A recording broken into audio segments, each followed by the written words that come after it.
السلام علیکم ورحمۃ اللہ وبرکاتہ۔ رب اشرح لی صدری ویسر لی امری واحلل عقدۃ من لسانی یفقہوا قولی۔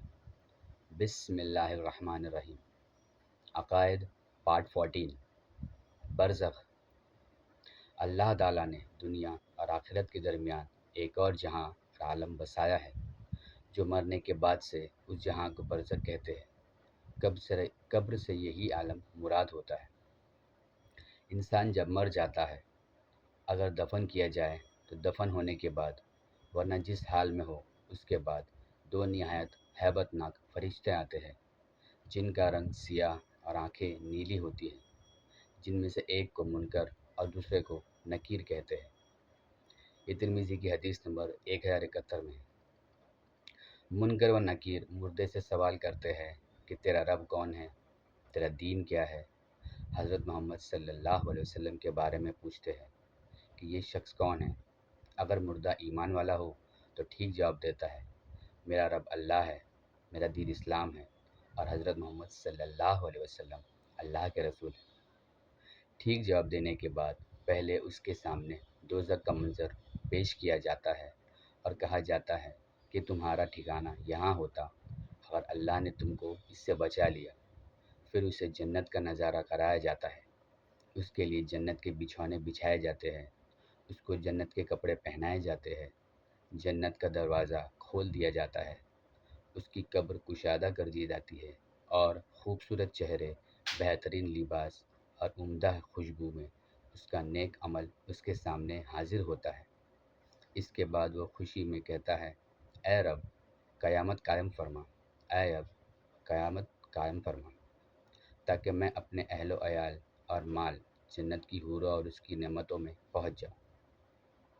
اور اگر مردہ ایمان والا نہیں ہو تو منکر نکیر کے تمام سوالوں کے جواب میں چیختا چلاتا ہوا یہی کہتا ہے کہ مجھے کچھ خبر نہیں۔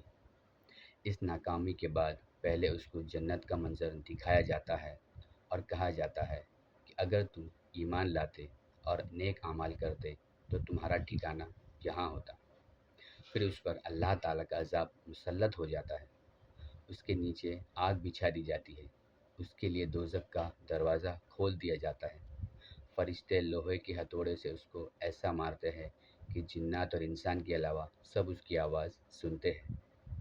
قبر اس کو اس قدر کھینچتی ہے کہ اس کی پسلیاں ایک دوسرے میں گھس جاتی ہے۔ اس کے بعد بدصورت، خراب کپڑے اور بدبو میں اس کا عمل ظاہر ہوتا ہے، تو وہ کہتا ہے، اے رب قیامت قائم نہ فرما۔ یہ مسند احمد کی الگ الگ حدیثوں میں۔ عالم برزخ میں نیک اور مومن بندوں پر اللہ تعالیٰ کی رحمتوں اور اس کا انعام ہوتا ہے، اور کافروں پر عذاب ہوتا ہے۔ اللہ تعالیٰ کے اس انعام یا عذاب کا تعلق مردے کے جسم اور روح دونوں سے ہوتا ہے، چاہے مرنے والے کا جسم مٹی میں خاک ہو گیا ہو، یا آگ میں جل گیا ہو، یا پانی میں ڈوب گیا ہو، یا درندوں، پرندوں اور مچھلیوں وغیرہ نے کھا کر ہضم کر لیا ہو۔ مردے کے جسم اور روح سے اللہ تعالیٰ کا انعام یا عذاب کی کیفیت و حالت کا صحیح علم اللہ تعالیٰ ہی کو ہے۔ ہماری سمجھ میں آئے یا نہ آئے، ہم کو اس پر ایمان لانا ضروری ہے۔ مردے کے سامنے قیامت تک روزانہ صبح و شام اس کا ٹھکانہ جنت یا دوزخ پیش کیا جاتا ہے۔ جنتی کو جنت دکھا کر خوشخبری دی جاتی ہے، اور دوزخی کو دوزخ دکھا کر اس کے خوف کو بڑھایا جاتا ہے۔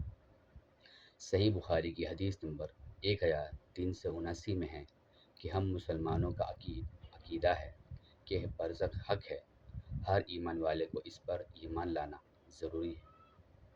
آج کے لیے بس اتنا ہی سمجھ لیجیے، پھر ملیں گے اس کے اگلے پارٹ کے ساتھ جو حشر پر ہوگا۔ تب تک کے لیے لیتے ہیں وداع۔ اللہ سے دعا ہے کہ جو کچھ کہا گیا اور سنا گیا اس پہ یقین کرتے ہوئے ایمان رکھے اور ثواب جاریہ کی نیت سے دوسرے تک پہنچائے۔ آمین یا رب العالمین۔